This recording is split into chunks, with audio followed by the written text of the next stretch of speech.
Nagpupuri kami sa'yo, Panginoong Heso Kristo. Nagpupuri kami sa'yo, Panginoong Heso Kristo. Pag-ibig sa sanlibutan ng Diyos ay iyon na lamang, Kaniyang anak ibinigay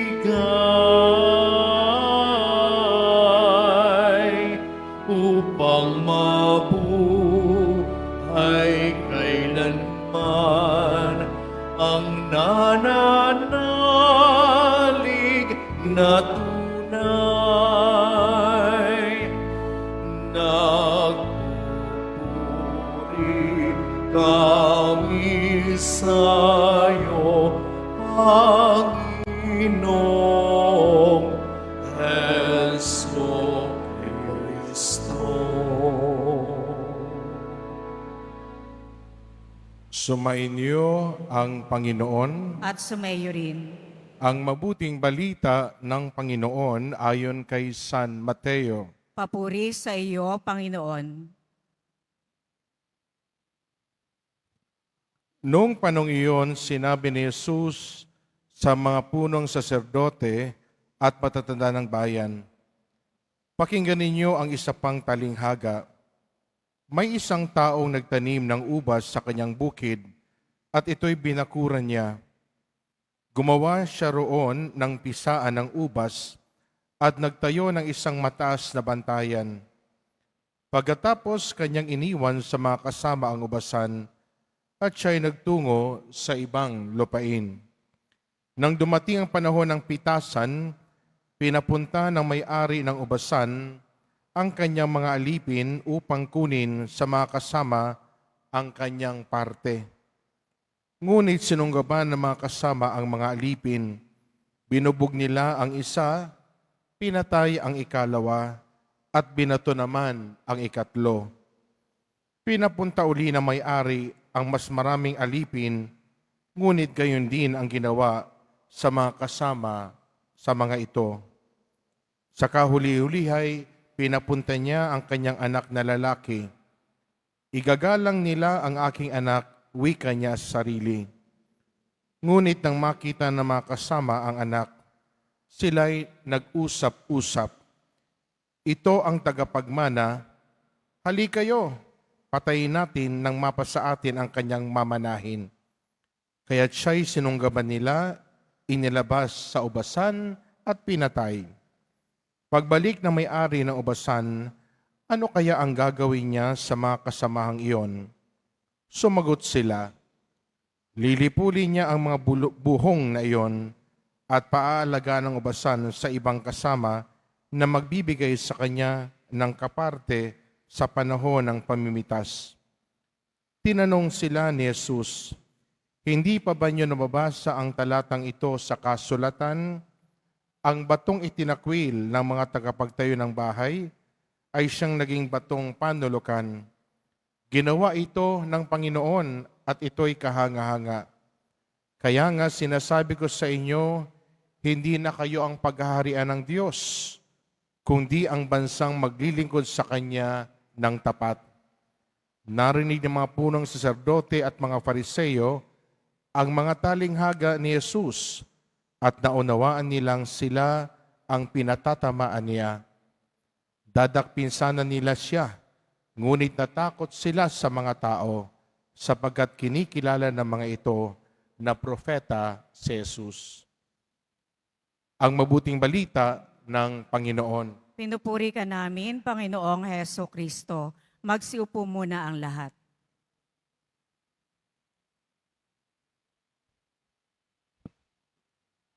Isang mapagpalang araw po sa inyong lahat. Purihin po natin ang ating Pong Hesus Nazareno. Ngayon po ay unang biyernes ng buwan ng Marso at ngayon naghanda po tayo sa dakilang kapistahan ng Pasko ng pagkabuhay muli ng Panginoon na tinatawag nating Kuwarisma, 4 na po na araw na paghanda.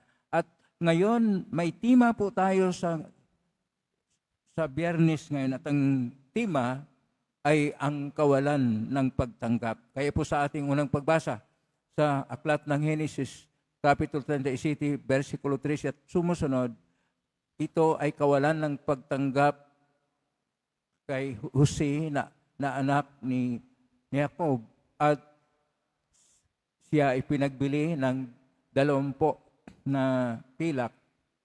At sa ating ebanghelyo ay tungkol sa kasaysayan din ng kawalan ng pagtanggap ng lahat ng mga Hudyo o mga Israelita sa ating Panginoon bilang Mesiyas na ipinapahayag ng ating Panginoon sa pamamagitan ng talinghaga sa Ebanghelyo ni San Mateo, Kapitulo 21, verso 33 hanggang 46, na kung saan sinabi niya na ang Diyos ay katulad ng isang may-ari ng ubasan at ito ay naghanda lahat at mayroong mga tinatawag na mga kasama na sila ay pinaalaga upang pagkadating ng panahon ng anihin ay sila ay magbigay dapat ng narapat ibigay. Ngunit kagaya ng mga nangyari sa mga propita na pinadala ng Panginoon, sila ay pinatay at iba ay inuusig hanggang dumating ang panahon na ang kanyang anak. At yung anak po, ito po ay tungkol sa ating Panginoong Hesus na dumating ngunit pinatay. Kaya dakpin sana at patayin ng mga pinuno ng sambayanan ng Israel at ng mga parisiyo at mga eskriba, pero hindi nila ginagawa dahil natakot sila dahil ang ating Panginoon ay napahayag na siya ay isang propita. Mandalit sabi, ang pinakatima po natin ay tungkol sa hindi pagtanggap ng Panginoon. Ang rejection o hindi pagtanggap sa salita ng ating Panginoon, ito po ay lichot. Pero dahil ang ating pong Ebanghelyo kasulat sa Koino ko na Grigo, ito po ay aporito. Pero dahil na ano po sa Latin, reetio, kaya tingnan po natin ang kahulugan ng hindi pagtanggap. Ang hindi pagtanggap ng Panginoong Hesus ay nakita rin natin sa hindi natin pagtanggap sa ating kapwa, sa ating buhay. Mayroon pong iba't ibang klaseng hindi pagtanggap. Personal na rejeksyon o social na rejeksyon, professional na rejeksyon, at iba pang klaseng rejeksyon na kung saan hindi natin tinatanggap ang ating kapwa kapag tinatawag na personal. Kung minsan tinitingnan, ito ba ay maganda o maayos o kaya guwapo o dili kaya maganda. Pagka hindi po tinatanggap. Kung minsan ang personal na pagtanggap ay tinitingnan na kung minsan ang tao na yon, kung pag makita mo, ay nakikita ang kahinaan mo. Kaya hindi mo tinatanggap yung pangit dahil nakikita ang kapangitan mo sa sarili doon sa tao na yon, ay hindi mo tinatanggap.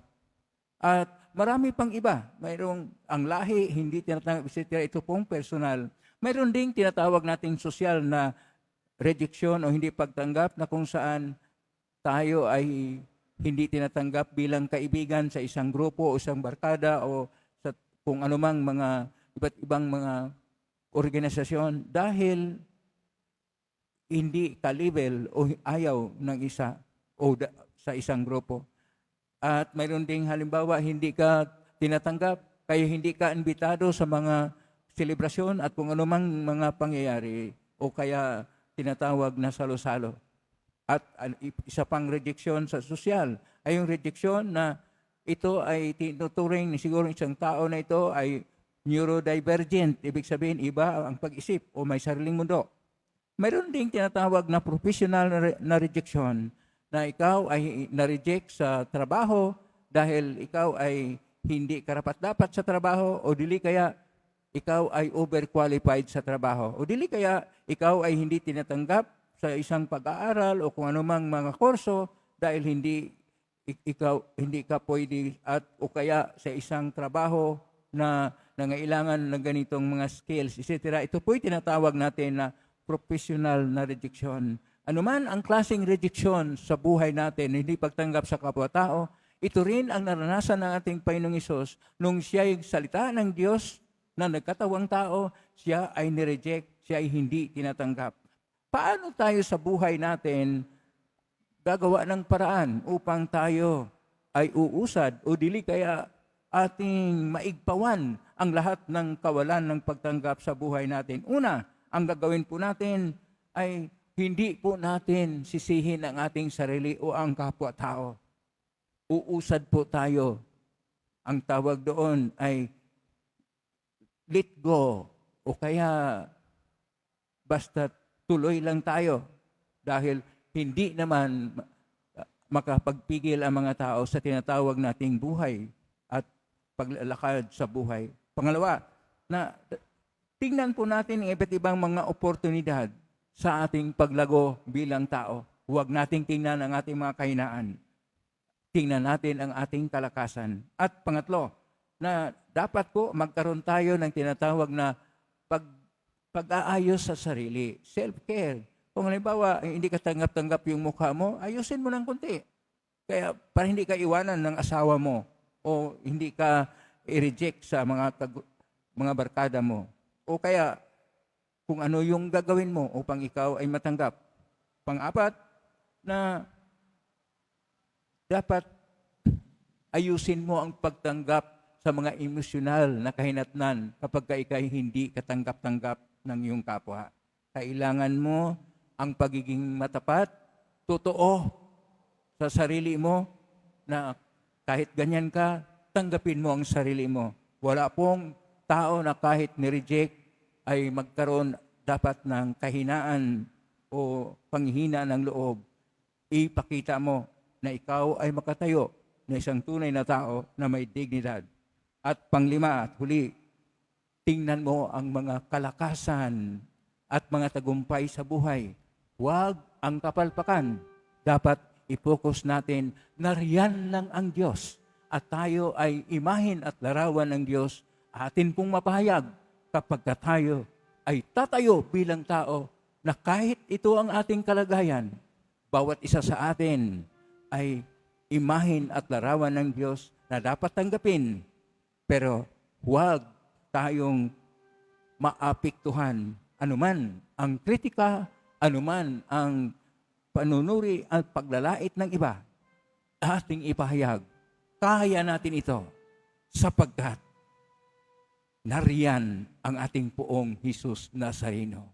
Siya ang ating lakas. Huhugot tayo ng lakas sa Kanya.